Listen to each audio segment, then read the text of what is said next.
Hello student, Shrimati मोहरी देवी तापड़िया कन्या महाविद्यालय के यूट्यूब चैनल पर आप सभी का फिर से स्वागत है। आज का जो अपना टॉपिक है वो है यूनिफॉर्म कन्वर्जेंस। एक समान अभिसरण क्या होता है, किसी भी सीक्वेंस के लिए किस तरह से अपन डिफाइन कर सकते हैं, उसको अपन आज के वीडियो में पढ़ने वाले हैं। प्रीवियस वीडियो में अपन ने जितनी भी सीरीज होती है, सीक्वेंस होती है, उन सब सीक्वेंस सीरीज को लिए अपन ने बहुत सारे टेस्ट को डिस्कस किया है।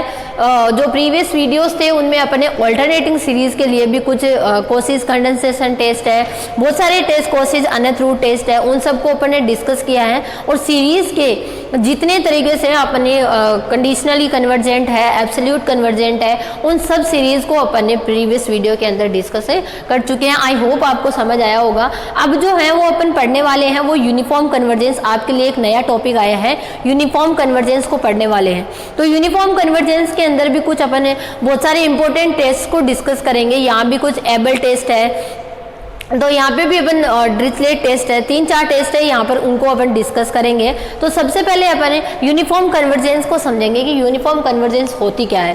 तो यूनिफॉर्म कन्वर्जेंस को समझने से पहले अपनी एक और डेफिनेशन आती है, पॉइंट वाइज कन्वर्जेंस। ठीक है, यूनिफॉर्म कन्वर्जेंस से पहले अपन समझेंगे point wise convergence. Point wise convergence, इसके नाम से ही पता चल रहा है कि अगर कोई सीक्वेंस या सीरीज जो है वो किसी पर्टिकुलर पॉइंट पर अगर कन्वर्ज हो रही है या पर्टिकुलर पॉइंट पर वो क्या हो रही है, अभिसरित हो रही है, देन वो अपन क्या कहलाता है यहाँ पे, बिंदुशः अभिसरण। इसको अगर हिंदी में बोले पॉइंट वाइज कन्वर्जेंस यानी बिंदुशः अभिसरण।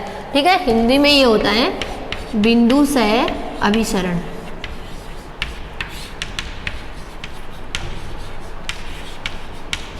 तो पॉइंट वाइज कन्वर्जेंस के अंदर क्या रहता है, अगर अपने को कोई सीरीज गिवन है और वो सीरीज किसी एक पर्टिकुलर पॉइंट पर क्या हो रही है, कन्वर्ज हो रही है, देन अपन उसको क्या बोलेंगे, यहाँ पे बिंदुशः अभिसरण यानी पॉइंट वाइज कन्वर्जेंस से बोलेंगे। अगर इसकी डेफिनेशन को अपन देखना चाहें तो कुछ इस तरह से लिख सकते हैं कि यदि कोई अनुक्रम या यदि कोई सीरीज, यहाँ पे पहले अपन सीक्वेंस की बात कर रहे हैं, तो सीक्वेंस की फॉर्म में अगर इसको अपन देखें तो यदि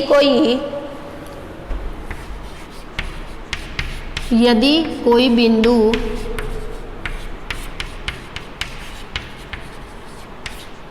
x belongs to c belongs to x इस प्रकार विद्यमान हो,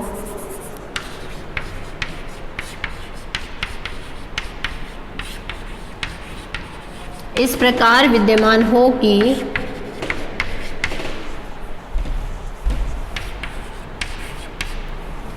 उसके लिए अपन क्या लिख सके कि जो अपनी सीक्वेंस है वो क्या हो रही है, C पर कन्वर्ज हो रही है। फलन है fx के x इक्वल टू C पर मान FC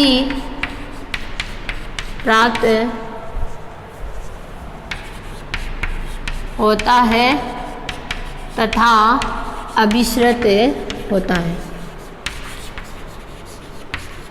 यानी x इक्वल टू C पर क्या हो जाए, वो अभिसरित हो जाए। किसी पर्टिकुलर पॉइंट C की यहाँ पर बात हो रही है, तो उस पर्टिकुलर पॉइंट पर क्या हो जाए, वो कन्वर्ज हो जाए, पर्टिकुलर पॉइंट की तरफ वो कन्वर्ज हो जाए, देन अपन उसको क्या बोल सकते हैं, यहाँ पे पॉइंट वाइज कन्वर्जेंस बोल सकते हैं। अब जो है वो अपने यहाँ पे जो दूसरी डेफिनेशन पढ़ने वाले हैं वो पढ़ने वाले हैं यूनिफॉर्म कन्वर्जेंस की।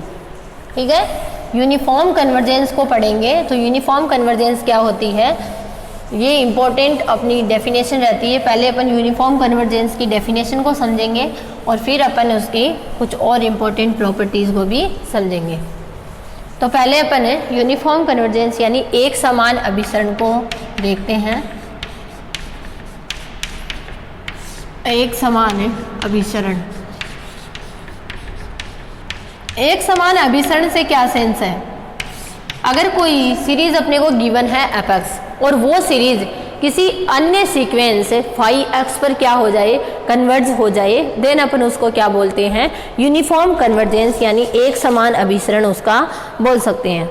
ठीक है, तो यहाँ पे अपन लिखेंगे यदि F1 एक, यदि Fn एक वास्तविक संख्याओं का अनुक्रम है, वास्तविक संख्याओं का अनुक्रम है, तब इसके लिए क्या बोला गया है, तब इसका प्रत्येक पद जो है वो समुच्चय x से परिभाषित है, तब एक समान फाई को अभिश्रित होगी, तब एक समान फाई कोई अलग फंक्शन है, ठीक है, उसको अभिश्रित होगी, फाई पर अभिश्रित होगी,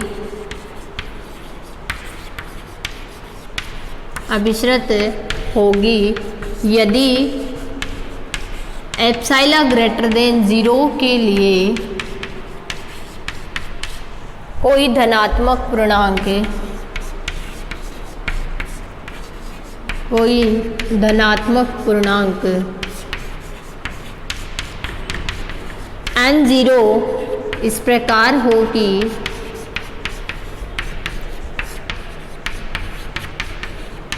n0 इस प्रकार हो कि f(x) minus φx less than epsilon for all n greater than equal n0, ठीक है। n greater than equal n0 के लिए अगर ये कंडीशन अपनी हो जाती है कि f(x) x पर किसी पर्टिकुलर पॉइंट x की अगर अपन बात करें तो f(x) जो है वो क्या हो जाए, f(x) माइनस φx की वैल्यू जो है और उसका मॉड्यूल जो है वो क्या हो जाए, लेस देन अपनी ये जो वैल्यू होती है उसको अपन क्या बोल सकते हैं, जो ये सीक्वेंस होगी वो क्या होगी, अपनी यूनिफॉर्म कन्वर्जेंस यानी एक समान अभिसरण को यहाँ पर दर्शाएगी। एक समान अभिसरण इन द सेंस एक समान एक किसी पर्टिकुलर पॉइंट पर पर्टिकुलर जो फंक्शन है उस पर क्या होगी, ये अभिश्रित होगी, ठीक है। इस तरह से अपनी वैल्यू जो है वो अपने फाइंड आउट हो जाती है। अब जो है यहाँ पर अपन देखने वाले हैं वो देखेंगे uniform bounded sequence. Uniformly bounded sequence अपन किसको बोलते हैं, ठीक है। उसके लिए अपने पास क्या कंडीशन होती है, यूनिफॉर्मली बाउंडेड, ये तो यूनिफॉर्म कन्वर्जेंस की बात हो रही थी कि यूनिफॉर्मली कन्वर्जेंस जो होती है वो किस तरह से अपन शो कर सकते हैं। लेकिन अगर किसी सीक्वेंस को अपन कह सकते हैं कि ये यूनिफॉर्मली बाउंडेड सीक्वेंस है, एक समान परिबद्ध अनुक्रम, एक समान परिबद्ध अनुक्रम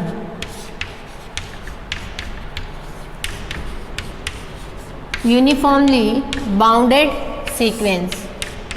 तो यूनिफॉर्मली बाउंडेड सीक्वेंस अगर इसको अपने को बोलना है तो यूनिफॉर्मली बाउंडेड सीक्वेंस के लिए अपनी एक अलग जो है टर्म यहाँ पर डिफाइन होती है, उसको अपन यहाँ पर देखेंगे। तो यूनिफॉर्मली बाउंडेड जो सीक्वेंस होती है उसके लिए कहा जाता है कि यदि कोई सीक्वेंस एक समान परिबद्ध कहलाती है, यदि उसके लिए कोई एक धनात्मक लिखेंगे यहाँ पे, यदि f1 कोई वास्तविक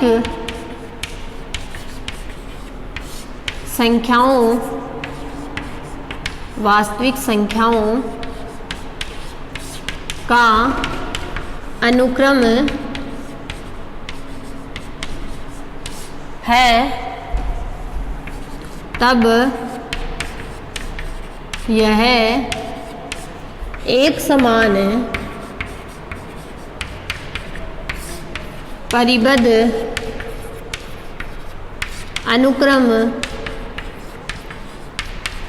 कहलाती है, एक समान यूनिफॉर्मली बाउंडेड सीक्वेंस कहलाती है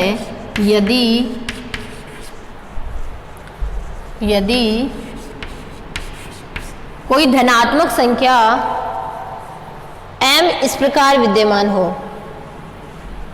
for all x belongs to x के लिए कोई धनात्मक संख्या, कोई पॉजिटिव नंबर कैपिटल M इस प्रकार विद्यमान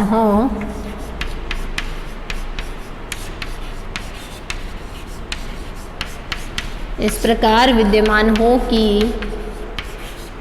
modulus of Fn x less than equal M for all x belongs to capital X। ये वैल्यू अपने को अगर गिवन है तो अपन यहाँ पे क्या कह सकते हैं, सॉरी इक्वल का साइन नहीं होता है, ओनली लेस देन का होता है। Fn x क्या हो जाए मेरा, लेस देन क्या हो जाए, M हो जाए, देन अपन यहाँ पर क्या बोल सकते हैं कि जो गिवन जो सीक्वेंस होगी वो क्या होगी, मेरी यूनिफॉर्मली बाउंडेड सीक्वेंस से होगी। यहाँ पर अपने को कोई सीक्वेंस गिवन होगी, उस सीक्वेंस के लिए अपने को M जो है, M कोई कैपिटल M इस प्रकार की कोई एक वैल्यू फाइंड आउट करनी होती है, जिसके लिए अपन ये बोल सकते हैं कि सीक्वेंस के मॉड्यूलस लेने के बाद भी सारे पद इस M से क्या हो रहे हो, छोटे हो रहे हो, देन अपन उसको क्या बोल सकते हैं, यूनिफॉर्मली बाउंडेड सीक्वेंस से यहाँ पर डिफाइन कर सकते हैं। ठीक है, तो यहाँ पर अपन इसके लिए अगर अपन डेफिनेशन देखना चाहें, अगर इसको एक एग्जांपल के फॉर्म में अगर इसको अपन समझना चाहें तो यहाँ पर देखिए अपन क्या देखेंगे, यहाँ पर देखिए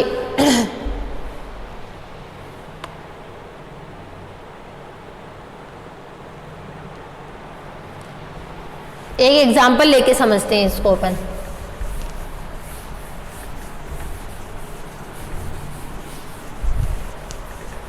अपने को गिवन है कि साइन एक्स के लिए आप यूनिफॉर्मली कन्वर्जेंस को बताइए, यूनिफॉर्मली बाउंडेड कन्वर्जेंस, कि ये जो सीक्वेंस है वो यूनिफॉर्मली बाउंडेड है या नहीं है। ठीक है, आपको Fn x दी हुई है, Fn x गिवन है, साइन n x ये वैल्यू अपने को गिवन है। ठीक है, और x की वैल्यू जो है वो आपकी यहाँ पर जो रियल नंबर होती है वही है। यहाँ पर n की वैल्यू अपने को Fn x ये एक सीक्वेंस जो है यहाँ पर गिवन है, और अपने को बताना है कि ये जो गिवन सीक्वेंस है वो यहाँ पर यूनिफॉर्मली बाउंडेड सीक्वेंस है या नहीं है। तो अपन एक चीज़ सभी जानते हैं कि साइन की जो अपनी हाईएस्ट वैल्यू होती है वो होती है +1। ठीक है, और साइन की जो सबसे लोवेस्ट वैल्यू होती है वो -1 होती है। साइन की जो वैल्यू होती है वो -1 से +1 के बीच में क्या करती है, ऑसिलेट करती है, दोलन करती है। -1 से +1 के बीच में उसकी वैल्यू जो है वो यहाँ पर रहती है। तो अपन एक चीज़ देखते हैं कि जब साइन nx की वैल्यू -1 से +1 के बीच में है, तो जब अपन इसके मॉड्यूलस को लेंगे तो ये -1 भी क्या हो जाएगा, यहाँ पे +1 हो जाएगा। यानी इसकी जो सारी वैल्यू होगी वो क्या हो जाएगी, यहाँ पर मॉड्यूलस जो होगी वो यहाँ पर वैल्यू जो होगी साइन nx को अगर मैं लिखना चाहूँ, साइन nx का जब मैं मॉड्यूलस लूँगी तो इसकी वैल्यू जो है वो किससे लेस देन इक्वल होगी, 1 से लेस देन इक्वल होगी। देन अपन इसको अपन यहाँ पर क्या बोल सकते हैं कि ये जो वैल्यू है वो क्या है, यहाँ पर यूनिफॉर्मली बाउंडेड सीक्वेंस से होगी। ठीक है, तब अपन कह सकते हैं, तब सीक्वेंस Fn x एक समान